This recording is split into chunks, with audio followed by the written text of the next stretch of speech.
এই যে কলাটা দেখছেন, এটার নাম বলতে পারবেন? বোধহয় অনেকেই অপারগ। আর একটু কাছ থেকে দেখাচ্ছি না হয়। এই দেখুন,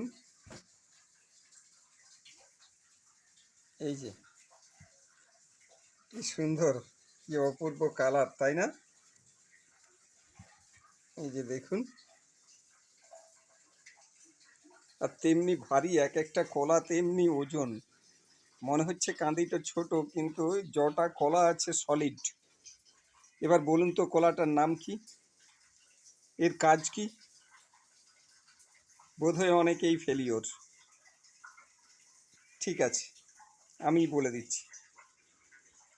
পৃথিবীতে কাঁঠালি কলা, চাপা কলা, মর্তমান কলা, কাঁচা কলা, এত কলা এবং কলার ভ্যারাইটি, সিঙ্গাপুর কলা, এত কলার ভ্যারাইটি থাকতেও ঈশ্বর বা প্রকৃতি এই কলাটাকে সৃষ্টি করেছেন।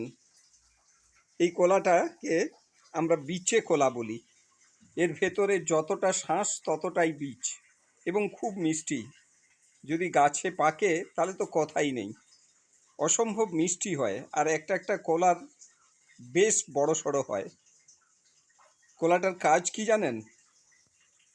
এই কলাটা বীজ সহ হাফ ভাঙা করে বীজটাকে খেতে হয়। পুরোপুরি ম্যাশড করে বীজটা খাওয়া উচিত নয়। অনেকে বীজটা ফেলে ফেলে খান, পুরোপুরি ভুল পদ্ধতি। হাফ ভাঙা করে বীজটাকে খেতে হবে।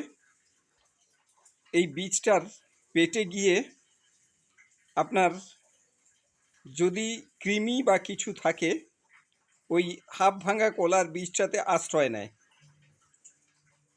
সে মনে করে বেশ একটা সুন্দর আশ্রয়, অথচ সকালবেলায় আপনার প্রাতকৃত্যের সময় ওই বীজের মাধ্যমে আপনার এটা ওই কৃমিগুলো শরীরের অনায়াসেই বেরিয়ে যায়। এটা একটা অদ্ভুত জিনিস, অদ্ভুত ঈশ্বরের তাচ্ছন্যই সৃষ্টি। আমরা কৃমি নাশ করার জন্য কত রকমেরই তো কি না খাই, কত রকমের ঔষধ, কত না কি। অথচ দেখুন, প্রকৃতির রাজ্যে ঈশ্বর কি ধরনের একটা কলা দিয়ে রেখেছেন, যেটাতেই, যার মধ্যেই কৃমিনাশক রয়েছে, এবং অত্যন্ত ন্যাচারালভাবে। ভাবলেও অবাক লাগে। ঠিক আছে, আজ এই পর্যন্তই। Thank you.